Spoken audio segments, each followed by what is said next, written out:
Hi everyone, this is my third video in the series of explaining the various rationales that the administration has offered as to why we have this tariff strategy.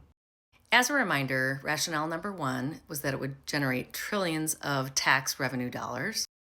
Rationale number two was that it would return a significant number of manufacturing jobs to the US. And rationale number three is that it never was about actually implementing tariffs, but simply a negotiating tactic to lower tariffs on US exports to other countries.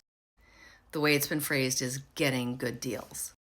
So before I get into the merits of this, the first I want to point out is that if this was what it was all about, then there is no tax revenue, then there are no new manufacturing jobs, and it's simply about lowering barriers to trade. And policy that would lower barriers to trade are free trade policies that are the exact polar opposite of any protectionary policy that would create trade barriers to protect US manufacturing. So what is the outcome? We now know a bit more with the trade deal that was reached with the UK.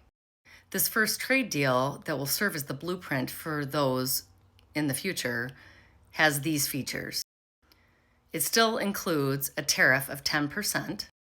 It lowers tariffs and some trade barriers in terms of the licensing and requirements to export products into the UK.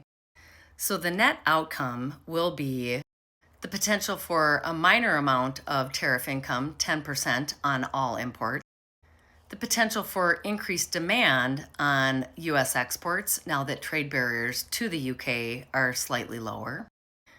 But this increased volume might benefit the companies and not necessarily yield new jobs. So the guarantee of bringing US manufacturing back or increasing US manufacturing is not clear. So my 2 cents is that this third rationale is a free trade policy that has merits and could have been pursued without the pain of tariffs in the first place.